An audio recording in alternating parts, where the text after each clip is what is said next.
Sabe, no mundo de alta pressão do atendimento de emergência ao trauma, o tempo corre de um jeito diferente. É uma corrida constante, onde decisões de segundos podem definir tudo. Hoje, a gente vai entender como as equipes médicas vencem essa corrida. Olha só que frase forte. Ela resume perfeitamente o nosso papo. Pensa assim: no infarto, a gente corre para salvar o coração. No AVC, o cérebro. Mas no trauma a briga é outra. O corpo inteiro está em jogo. Para uma pessoa politraumatizada, o relógio não é só um marcador, ele é o maior adversário. Tempo, literalmente, é vida. E para a gente ter uma ideia do tamanho dessa urgência, se liga nesse número: 40% das mortes por trauma que acontecem dentro do hospital, 40% rolam nas primeiras 4 horas. Por que tão rápido? Porque é justamente nessa janela que o inimigo silencioso e mortal, chamado choque, começa a tomar conta de tudo. Isso mostra o quanto cada minuto, desde o começo, é crucial. Beleza, então como é que as equipes médicas conseguem colocar ordem nesse caos todo? A resposta está num método, numa abordagem sistemática para neutralizar primeiro o que mata primeiro. Vamos ver como isso funciona na prática. Para ficar mais claro, vamos imaginar uma situação real. Uma mulher de 35 anos, motorista, sofreu um acidente de carro. Ela está lá, meio confusa, desorientada, o coração dela está a 1000, batendo a 120 por minuto, bem mais rápido que o normal, e a pressão arterial, lá embaixo, 90/70. Tudo isso são sinais de alerta piscando, sabe? Mostrando que o perigo é imediato. E aí vem a pergunta de $1 milhão. No meio daquela confusão, com um monte de lesões possíveis, por onde se começa? A resposta segue uma regra de ouro que pode até parecer contraintuitiva no início. E a regra é essa: trate primeiro o que mata primeiro. Simples assim. Pode ter um braço quebrado, super aparente, doendo horrores, mas a equipe médica de início vai ignorar isso. O foco total é no que pode matar a pessoa em minutos, como o sangramento interno que ninguém está vendo. A lógica não é tratar o mais visível, e sim o mais letal. É isso que guia cada passo. E para colocar essa regra em prática, existe uma espécie de checklist, um mantra, o famoso ABCDE. É um passo a passo rápido e sistemático. A de airway, as vias aéreas. B de breathing, a respiração. C de circulação. D de disability, o estado neurológico. E E de exposure, que é expor o corpo para um exame completo. Mas por que o A vem sempre na frente? Pela razão mais simples e assustadora possível.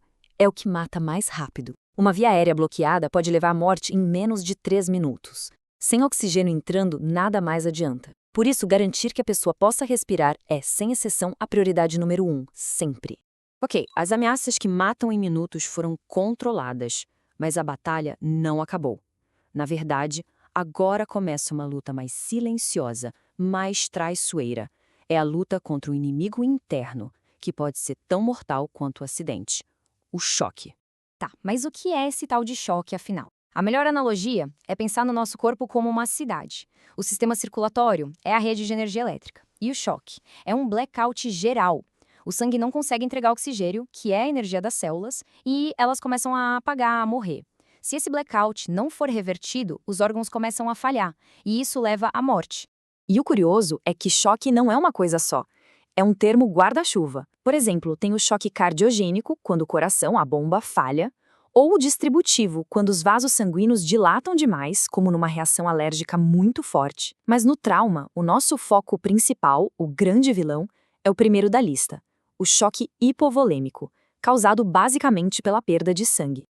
Então, para combater esse choque por perda de sangue, a missão é clara: achar o vazamento e estancar. E para isso, os médicos usam um macete bem esperto: sangue no chão e mais 4. Eles procuram o sangramento óbvio, aquele no chão, e depois partem para investigar os 4 principais esconderijos de hemorragia interna: o tórax, o abdômen, a pelve e as coxas. Com as ameaças à vida sob controle e a busca pelo sangramento a todo vapor, a equipe vai para a próxima fase: uma investigação metódica, da cabeça aos pés, para garantir que nenhuma lesão, por menor que seja, passe batida. E aqui tem um ponto fundamental. Essa avaliação secundária só começa depois que o ABC está estável. Por quê? Pela mesma lógica de antes. Não adianta achar um dedo quebrado se a pessoa não consegue respirar. É um exame detalhado que não pode ter pressa. A estabilidade vem sempre em primeiro lugar. Parte dessa avaliação é obter o histórico da pessoa. E quando ela não pode falar? As equipes usam outro mnemônico, o AMPLIA. Eles perguntam sobre alergias, medicamentos, patologias prévias, a hora da última refeição e o ambiente e os eventos do trauma. Cada informação é uma pista vital. Em seguida, vem o exame físico completo, e ele é tudo menos aleatório. É um processo sistemático, quase um ritual, desenhado para não deixar nada de fora. O objetivo é encontrar cada corte, cada osso quebrado, cada pista, não importa o tamanho, porque pode ser parte de um quebra-cabeça maior. E o segredo está na abordagem metódica. O exame segue uma sequência rigorosa, passando de forma lógica pelo corpo, cabeça, tórax, abdômen e assim por diante. Essa rotina é o que transforma o caos em controle, garantindo que a adrenalina do momento não faça a equipe esquecer de verificar algo crucial. Agora a gente chega no clímax da nossa história. Toda essa avaliação, toda essa investigação está acontecendo em paralelo a uma outra corrida contra o tempo, uma corrida contra a progressão do choque, uma corrida para evitar o ponto sem retorno. O choque não é um interruptor de liga e desliga, sabe? É mais como uma ladeira. No estágio 1, o corpo ainda está lutando para compensar. O único sinal pode ser um coração acelerado, é o corpo tentando bombear o sangue restante mais rápido. É a janela de oportunidade. Mas se a causa não for resolvida, a pessoa escorrega para o estágio 2. Aí o corpo começa a perder a batalha. A pressão cai, a confusão aumenta, a estação é crítica. E, finalmente, o estágio 3 é o ponto sem retorno, o choque irreversível, onde a falência de órgãos em cascata leva inevitavelmente à morte. E é aqui que tudo se conecta. A avaliação primária e a secundária não são apenas procedimentos. São as ferramentas usadas para vencer essa corrida.